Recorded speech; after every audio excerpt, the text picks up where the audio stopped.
Hoje é 20 de novembro.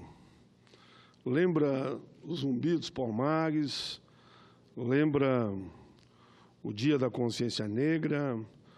Eu diria, é o mês de novembro, o mês de nós combatermos toda forma de racismo e preconceito. 20 de novembro é uma data de muita reflexão. Data da morte do grande líder Zumbi dos Palmares. Presidente, o Brasil possui 5.570 municípios, mas apenas 1.047 celebram e refletem o dia 20 de novembro. A República de Palmares é um dos principais símbolos da resistência desse povo tão sofrido devido à escravidão e o preconceito que existe ainda hoje no Brasil e no mundo.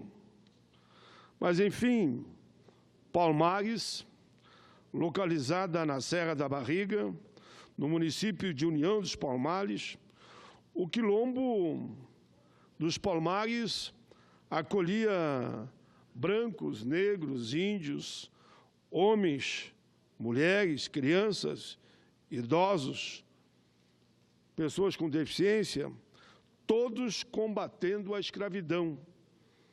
Me lembro quando eu estive também na África do Sul, fui visitar o Comitê pela Libertação de Mandela, junto com Winnie Mandela, também lá vi brancos e negros juntos, praticamente 50% a 50%, todos comprometidos com a liberdade e com a justiça.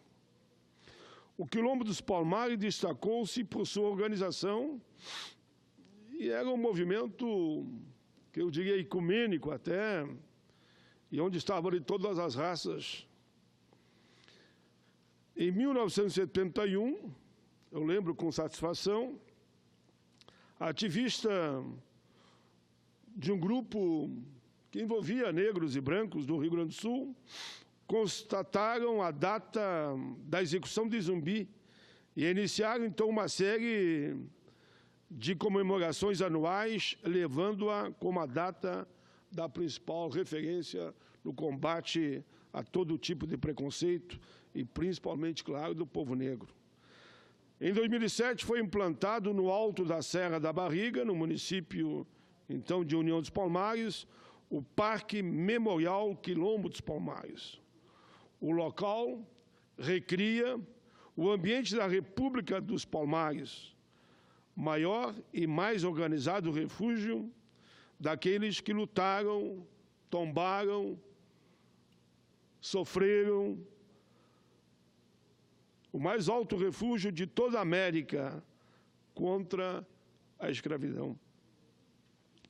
Dentro do parque foram reconstituídas as mais significativas edificações do Quilombo dos Palmares. Até hoje é considerado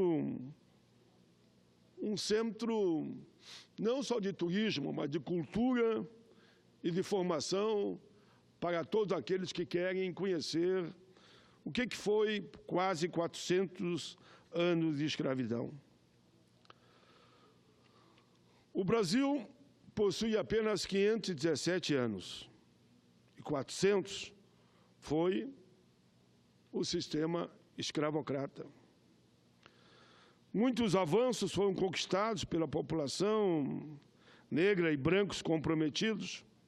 Contudo, estudos do Programa das Nações Unidas para o PNUD, que é da ONU, demonstram que o nível de qualidade da população negra está ainda há décadas atrasada em relação àqueles que não são negros.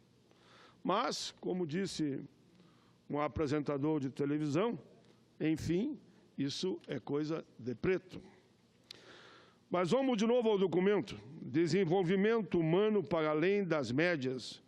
Entre 2000 e 2010, o Índice de Desenvolvimento Humano, o IDHM, da população negra cresceu, em média, 2,5% ao ano, acumulando alta de 28% no período, frente a 1,4% em relação aos não negros, 15% em 10 anos. Senhor presidente, mas como disse aquele apresentador de uma TV, infelizmente, isso é coisa de preto. E hoje pela manhã, alguns diziam, as pirâmides surgiram as primeiras, foi coisa de preto. E como foi dito hoje pela manhã, o sacrifício que esse povo deu para a construção desse país é coisa de preto. O Brasil registrou em 2015 cerca de 60 mil homicídios. Significa 28,9 mortes a cada 100 mil habitantes. Os números representam uma mudança de patamar nesse indicador em relação a 2005, quando ocorreram 8 mil homicídios. Mas esse aumento da morte da juventude negra, alguém pode dizer, é coisa de preto. Aí vamos avançando, senhor presidente. Os estados que apresentaram um crescimento superior a 100% nas taxas de homicídio no período analisado estão localizados principalmente no Norte e Nordeste. O destaque é o Rio Grande do Norte, com um crescimento de 232%. Em 2005, a taxa de homicídio no estado era de 13,5 a cada 100 mil habitantes. Em 2015, esse número passou para 44,9%. É seguido do Sergipe e do Maranhão, Pernambuco e Espírito Santo. Porém, a redução mais significativa ficaram em estados do Sudeste, São Paulo, Rio de Janeiro. Houve um aumento no número de unidades da federação que diminuíram a taxa de homicídio depois de 2010. Especialmente nesse período, quedas ocorreram, menos negros assassinados, no Espírito Santo, no Paraná, em Alagoas. No sentido contrário, houve crescimento intenso entre taxas de 2010 e 2015 nos estados de Sergipe, Rio Grande do Norte, Piauí e Maranhão. Enfim, a pátria mãe gentil chora por seus filhos. Mas alguém disse, é coisa de preto. Mais de 318 mil jovens foram assassinados no Brasil, 318 mil jovens em 10 anos, 2005 a 2015. Apenas em 2015 foram 32 mil homicídios, eu estou apenas arredondando, de pessoas com idade entre 15 e 29 anos. Uma redução de 3,3 somente em relação a 2014. No que diz respeito à unidade da federação, é possível notar uma grande disparidade. Enquanto em São Paulo houve uma redução de 49,4 nesses 11 anos, no Rio Grande do Norte aumentou a taxa de homicídios de jovens em 292%, quase 300%. Ainda de acordo com o Atlas, os negros possuem chances 23% maiores de serem assassinados em relação às outras etnias. Já descontado o efeito da idade, escolaridade, do sexo, estado civil e bairro de resistência. Na última semana, um jovem negro, um ator, foi assaltado. Ele correu pedindo apoio para o pessoal que trabalha na vigilância, segurança de São Paulo. Mas o que aconteceu? O segurança achou que ele era o ladrão, porque os que perseguiam não eram negros, entregou ele para os outros, que os outros alegaram que ele tinha roubado o celular. E o cara era um ator famosíssimo e que, infelizmente, foi espancado e botaram, inclusive, cachorros em cima dele. Mas, como disse um apresentador, não dá bola, isso é coisa de preto. Só destacando, a vítima foi devolvida aos criminosos, que agrediram com chutes, socos e até mordida de cachorros, que se encontravam com os criminosos. Senhor presidente, eu estou abreviando, porque é um belo trabalho feito pela equipe do meu gabinete, mas aqui eu destaco também a perseguição às religiões de matriz africana, a intolerância religiosa. Eu que defendo tanto uma visão ecumênica, seja evangélico, católico, seja de matriz africana, seja espírita, nós temos que ter a liberdade de opinião, de expressão, liberdade religiosa, o direito de ir e vir, não importando qual é a opção religiosa de cada um, e mesmo pela agressão que existe de orientação sexual, também não pode haver discriminação. Mas, senhora Regina Souza, que preside a sessão nesse momento, somente na Bahia, entre 2013 e 2017, foram registrados 98 casos de violência, tendo como fundo a intolerância religiosa. Os professores Hélio Santos e Marcos Francisco Nunes dizem não utilizar mais o termo intolerância, não usar mais o termo intolerância para atitudes como essa. Retrato que esses atos é como terrorismo, forjado no racismo. Precisamos criar mecanismo para coibir e penalizar esses atos que ferem a liberdade. Mas, como alguém já disse, alguém diria, não, mas isso é coisa de preto. Devemos olhar um dos principais direitos fundamentais garantido na Carta Magna, a educação. Olhar para a educação é valorizar professor e professora, e nesse 20 de novembro lembrar que tem professores e professoras negros e brancos.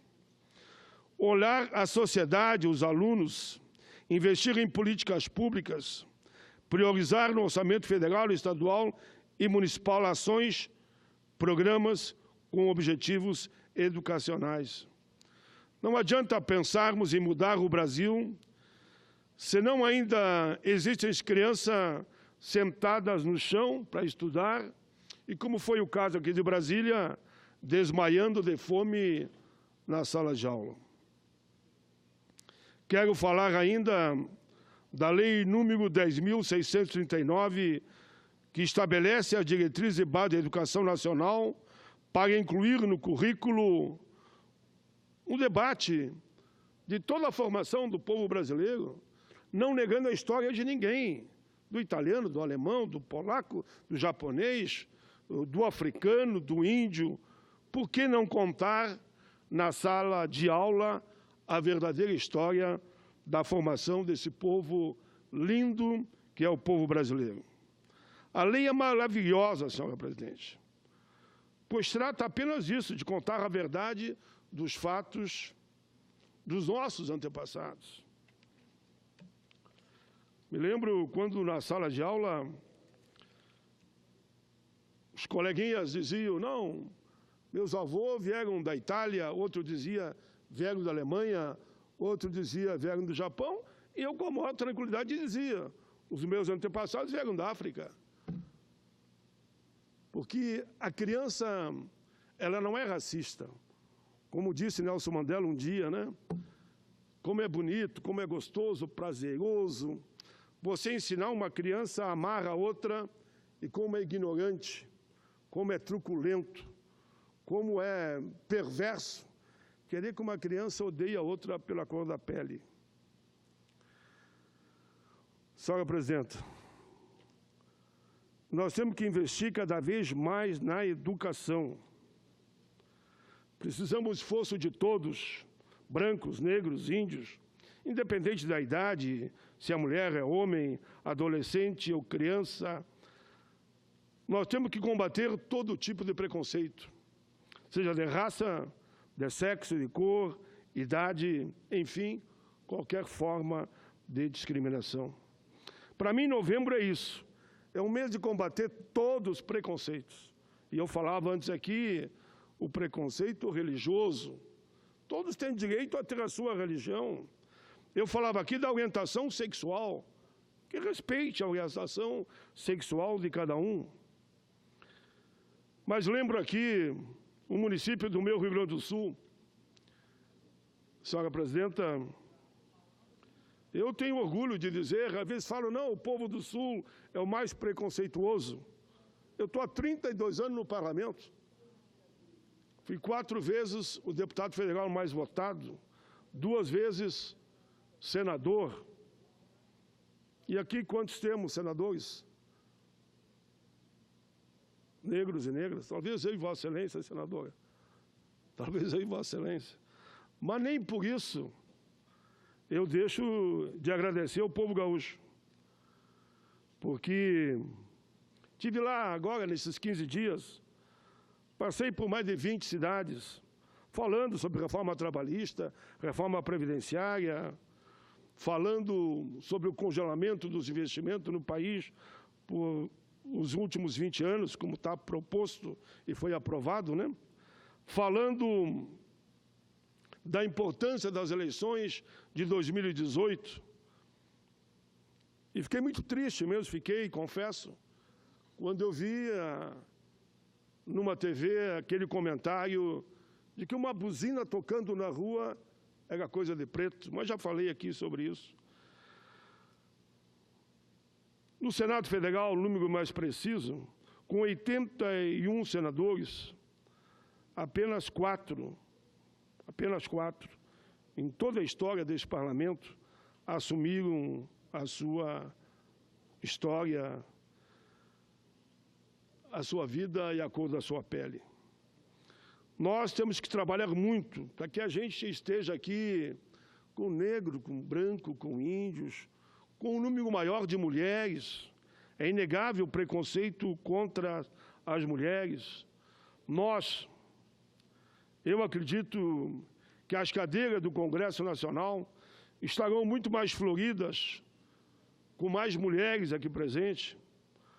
Estaremos mais floridas se aqui nós encontrarmos, por que não, negros, índios, brancos, japoneses, enfim, de todas as etnias, de todas as raças, migrantes ou imigrantes. O processo político de um país, para que ele chegue a ser de primeiro mundo, passa, senhor presidente, senhora presidenta, por nós termos claro que as palavras de Martin Luther King têm que ressoar aqui dentro também. O que disse um dia Martin Luther King? Eu sonho com um país onde homens e mulheres, independente da religião ou da sua orientação sexual, brancos, negros, índios, enfim, sentem na mesa, desfrutando da sombra da mesma árvore e dividam o mesmo pão. O sonho da igualdade entre negros, brancos, índios, mulheres, idosos, pessoas com deficiência, jovens, independente de origem, de raça, sexo, cor, religião, tem que se tornar realidade. Lembro aqui alguns líderes da história que deram a sua vida sempre combatendo o preconceito. Equaltune, Zumbi, Abdias do Nascimento, todos mortos. Luísa Bairros, Claro, Zumbi, Lua, militante do Movimento Negro de Porto Alegre, Irmã Doroti, Chico Mendes, Oliveira Silveira, Galdino Pataxó e muitos outros guerreiros e guerreiras que estarão sempre junto a nós na busca de um país onde a diversidade do nosso povo seja contada, cantada e aplaudida. Viva a diversidade. Tem uma pequena poesia, senhora presidenta, escrita por Oliveira Silveira. Ele que era um poeta, adorava escrever poesia. Eu o conheci. Ele disse, encontrei as minhas origens. Sim, na cor da minha pele, nos lanhos da minha alma, em minha gente escura, em meus heróis altivos, encontrei, enfim, me encontrei, axé. Eu achei muito bonita essa poesia dele, reconhecendo a sua história e a sua caminhada, Senhor presidente, eu vou aproveitar esses 5 minutos, porque eu havia me comprometido, que faria um pequeno relato aqui. Na semana passada, senhor presidente, eu estive no meu estado em 15 municípios. Ivoti, Taquara, Viamão, Ipê, Antônio Prado, Vacaria, Novo Hamburgo, Alvorada, Lajeado, Pelotas, Capão do Leão, Rio Grande, Porto Alegre, Novo Hamburgo, Canoas e Gravataí. Em Taquara, participei como palestrante em uma aula pública no Centro Índio César Brasileiro, organizado pelo Comitê Regional contra a Reforma Trabalhista e Previdenciária. Estavam presentes o Ministério Público do Trabalho, na figura do Dr. Rogério, representante de todas as centrais sindicais, como a CTB, Abigail, CUT, Simone, Nova Central, Sindicatos Sapateiros, sindicatos bancários, não só dali, como também do Vale do Paranhana, sindicatos comerciais, entre outros. Foi um evento plural, intersindical, numa visão daquilo que eu defendo, de frente ampla pelo Brasil, todos unidos na construção de um país melhor para todos. Recebi inúmeros documentos, como aquele que é contra, e eu também sou contra, a privatização do Banrisul. Os sindicatos bancários me entregaram com milhares de assinaturas. Recebi um documento contra a extinção da Justiça do Trabalho, também com muitas assinaturas. Depois fui a Viamão, onde falei para idosos, negros, e pelas emissoras locais.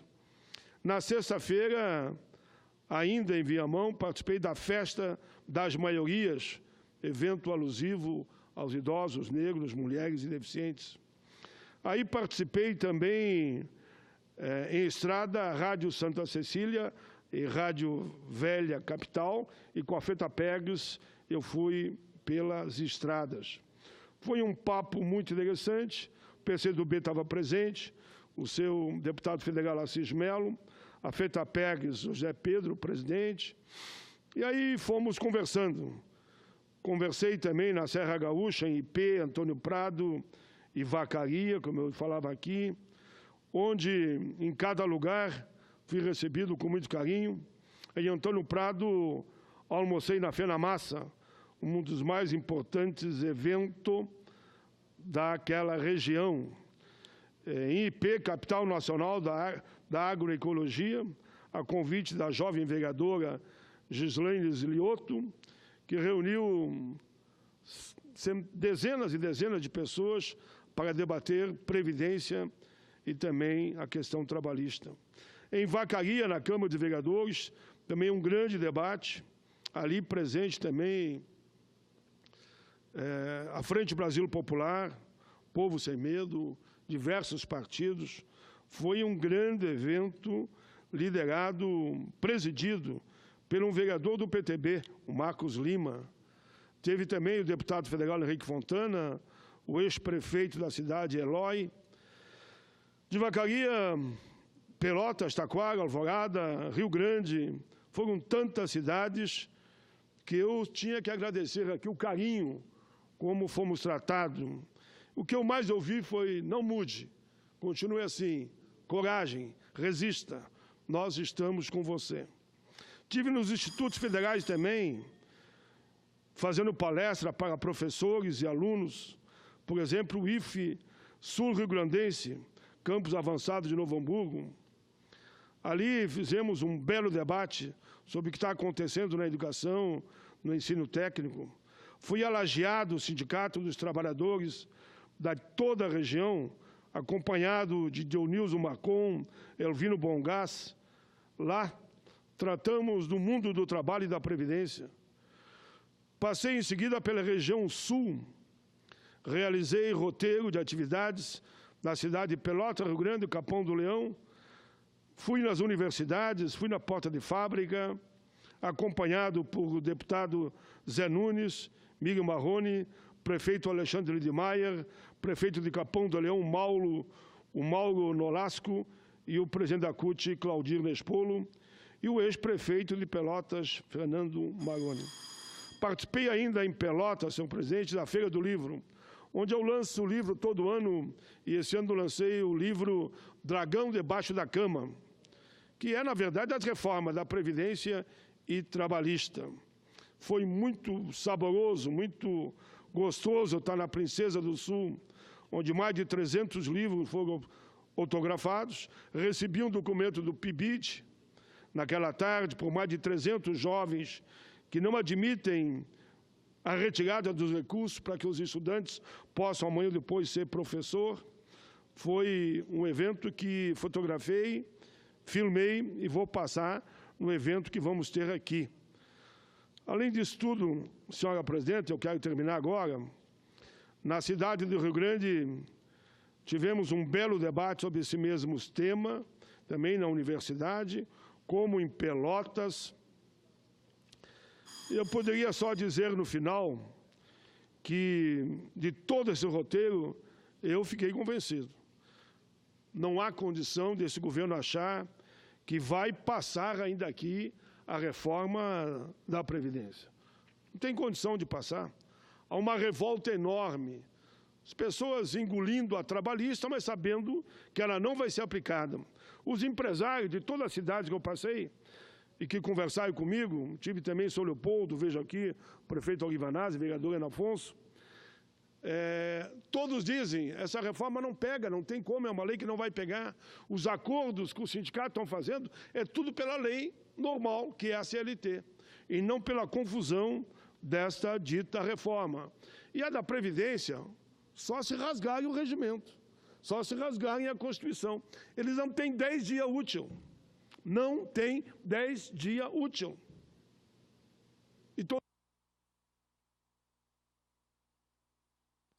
Como é que vão querer fazer reforma da Previdência, resolver o problema dessas medidas provisórias que apresentaram aí, que está pior que o projeto original, a maioria é uma redação confusa, e me dizia hoje o juiz do trabalho, a esculhambação está enorme, mas eu termino dizendo, senhora presidenta, que eles não vão aprovar, não tem como, só se atropelarem aqui, Deus e o mundo aqui. Nós temos todo o direito de fazer obstrução. São 5 sessões. Como é que eles vão fazer isso? Não tem como fazer. Mas termino cumprimentando Porto Alegre. Eu lancei o livro também na Feira do Livro de Porto Alegre. Foram mais de 600, 700 pessoas na fila, senhora presidenta. Alguns me diziam, meus colegas do plenário, mas tu não acha que político está desgastado? Tu vai chegar na Feira do Livro, aquela baita fila, só aplausos, só carinho. Quero agradecer muito Porto Alegre, região. Tinha uma hora que a fila tinha mais de 150 pessoas na fila, e eu só botava abraço do Paim, abraço do Paim, abraço do Paim. Se eu fosse escrever uma dedicatória mais longa, eu estava até hoje lá, eu acho, assinando. Então, muito obrigado ao povo gaúcho pelo carinho, e todos queriam falar um pouquinho mais, queriam dar um abraço, e eu dava dentro do possível, claro, mas para não prejudicar os que estavam na fila. Então, se eu não falei mais, não abracei mais, porque a fila era muito longa e não tinha como. Mas pode saber, o senhor e a senhora que vinha no meu ouvido e dizia, resista, resista, não se entregue, nós estamos com você. Aquilo era emocionante. O que eu mais vi, a palavra era resistência. Nós estamos com você. Continue fazendo lá o bom combate. Eu acredito e repito para terminar, que eu bebi muito, que eu chamo da fonte da energia do povo. Voltei de lá muito mais preparado para aqui dialogar, debater e avançarmos, no sentido de que a gente possa, caminhando junto, reescrevendo a história desse país. Mas quero reafirmar, essas medidas provisórias, eu apresentarei mais de 40 emendas. Estão todas prontas já. Vamos debater e vamos aprofundar a nova reforma trabalhista, porque é outra reforma agora. Tem problema, vamos fazer o debate. Depois, se quiserem, vamos recomeçar a história da Previdência, que é outra discussão e é PEC. Eu quero ver 309 votos na Câmara e 48 votos aqui. Vocês não têm. Esqueçam isso.